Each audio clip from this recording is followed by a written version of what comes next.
the foodie's favourite programme. You're listening to Annabel Amos at Drive Time on BBC Radio Northampton.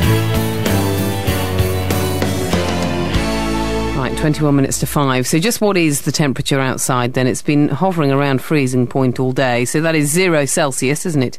But it could also be given as 32 Fahrenheit. Why do we persist with Fahrenheit? One man who thinks it's illogical is Robin Paice, chair of the UK Metric Association. Hello, Robin. Good afternoon. What do you think about Fahrenheit then? Totally pointless? Well, it's obsolete. It was invented in the 18th century by a German. A lot of people think Fahrenheit's British. Well, of course it isn't. It's foreign. It was invented by a German who lived in Danzig, which is now called Gdansk, on the Baltic coast. And he set his 0 as the freezing point of seawater, which of course contains a lot of salt, and therefore its temperature is much lower than the temperature of freezing pure water. And that's why we have this illogical system where freezing is 32 instead of 0. But, I mean, the argument why we do still give Fahrenheit, I think, is that, well, some people say that older people don't understand Celsius.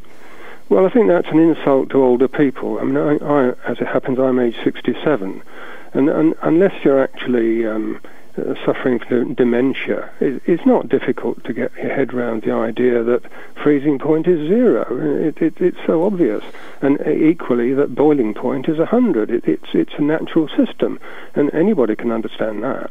It's odd that we seem to use the Celsius scale when we're talking about low temperatures, so when we're talking about temperatures that it is now, but when it's hot outside, we always say it's in the 80s or the 90s, don't we? We go to Fahrenheit. Well, some people do, yes. It is what's sometimes known as the Celsius scale, because when you get up to about 20 Celsius, it's beginning to get warm, so people then change, or some people change to Fahrenheit, and you get up to figures like 80 and 90, and even up to 100.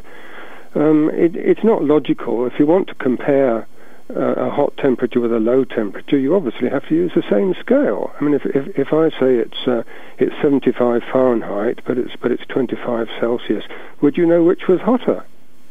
Well, another thing I don't really understand, and I don't know whether this is just me being thick, is, I mean, what's the difference between Celsius and centigrade?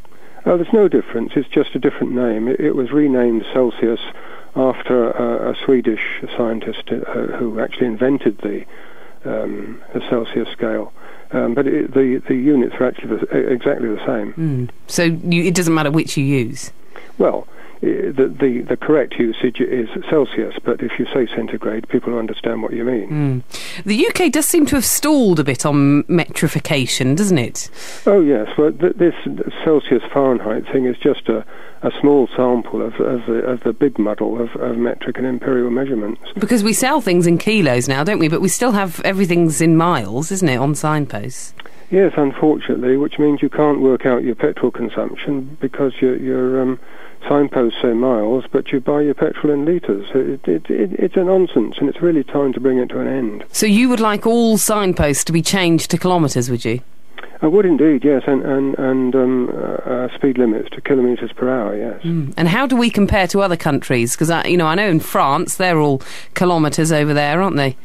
Well, the only significant country that isn't metric, of course, is the United States, and even they are changing very slowly. They're 2 or 3 decades behind us, but they are changing very slowly. Well, you'd think we might rush ahead then, because people don't like being compared to the States, do they? Yeah, not in some things, no, they don't. Well, we shall see. I think the argument will still continue. I mean, we still say Fahrenheit on the BBC, but we say Celsius as well. So I suppose we're just trying to please all the people all the time, but it wouldn't please you, Robin. Well, it's a mishmash. And in fact, what the weather forecasts do is they give it mostly in Celsius, but with the occasional Fahrenheit thrown in to placate people who don't like metric units. It's all about placating. Robin, interesting stuff. Thank you very much. Robin Paice, chair of the UK Metric Association.